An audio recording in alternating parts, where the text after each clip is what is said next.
Hello दोस्तों, स्वागत है आपका हमारे इस यूट्यूब चैनल पर। दोस्तों, आज हम अ लेटर टू गॉड का फुल समरी करेंगे। यह एक मेहनती किसान लेंचो की कहानी है। ओलावृष्टि से उसकी फसल बर्बाद हो जाने से वह चौंक गया। उसने मदद मांगने के लिए परमेश्वर को एक पत्र लिखा, क्योंकि वह उसके लिए आशा का एकमात्र स्रोत था। जब कर्मचारियों में से एक को भगवान को संबोधित पत्र देखने का मौका मिला, तो उसने उस आदमी का मजाक उड़ाया, लेकिन पोस्टमास्टर ने पत्र को हल्के में नहीं लिया। वह उस व्यक्ति के महान विश्वास से प्रभावित हुए और उन्होंने पत्र का उत्तर देने का फैसला किया। उसने कुछ पैसे एकत्र किए और लेंचो को भेज दिया। वह केवल 70 पीसोस जमा करने में सक्षम था।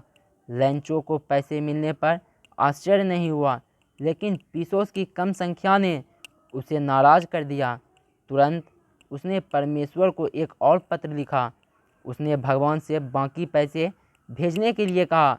उसने भगवान से यह भी कहा कि बाकी पैसे डाक से ना भेजें, क्योंकि डाकघर के कर्मचारी बंच ऑफ क्रूक्स थे। लेंचो वह एक मेहनती किसान था। ईश्वर में उनकी अटूट आस्था थी। उनका मानना था कि भगवान हमेशा स्पष्ट विवेक वाले लोगों की मदद करते हैं। पोस्टमास्टर मिलनसार व्यक्ति थे। उसने पत्र का उत्तर देने का निर्णय लिया, क्योंकि वह लेखक के ईश्वर में विश्वास को हिलाना नहीं चाहते थे। डाकघर के कर्मचारी दयालु और मददगार लोग थे। इन सभी ने अपने वेतन का हिस्सा देकर योगदान दिया। लेंचो एक किसान था। उस संपूर्ण घाटी में सिर्फ उसी का एकमात्र मकान था। वह एक पहाड़ी की चोटी पर था। उसके खेतों को अच्छी फसल के लिए एक अच्छी बारिश की आवश्यकता थी। वह बारिश के लिए आसमान को ताक रहा था। भोजन के दौरान बारिश की बड़ी बड़ी बूंदें गिरने लगी। वह बारिश को अपने शरीर पर अनुभव करने के लिए बाहर आ गया। लेंचो संतुष्ट था। बारिश की बूंदें सिक्कों के समान थी। बड़ी बूंदें 10 के सिक्के और छोटी 5 के सिक्के के बराबर थीं।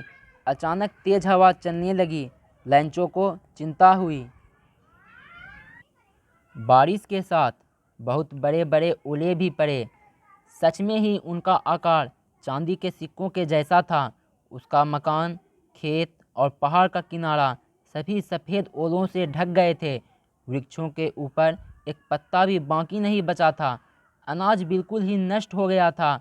ठीक इसी तरह फूल भी। लेंचो गम में डूबा था। इस साल उनके लिए अनाज बिल्कुल भी पैदा नहीं होगा।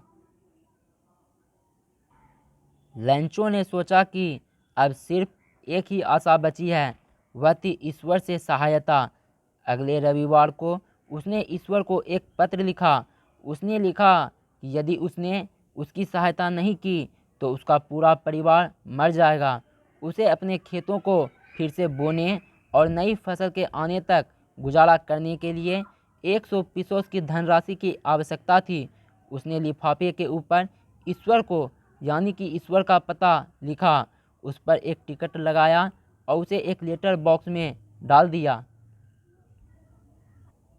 एक डाकिया ने जब उस पत्र को पढ़ा तो वह दिल खोलकर हंसा और उस पत्र को पोस्टमास्टर के पास ले गया। पोस्टमास्टर दोस्ताना स्वभाव का एक भला आदमी था। वह भी पत्र पढ़कर हंस पड़ा, लेकिन शीघ्र ही वह गंभीर हो गया। उसने अनुभव किया कि लिखने वाले का ईश्वर में एक अटूट विश्वास है। वह लिखने वाले के ईश्वर के प्रति इस विश्वास को तोड़ना नहीं चाहता था। उसने पत्र का उत्तर देने का निर्णय कर लिया। उदार पोस्टमास्टर ने अपने कर्मचारियों से पैसा इकट्ठा किया। उसने स्वयं अपनी तनख्वाह का एक हिस्सा दान में दे दिया।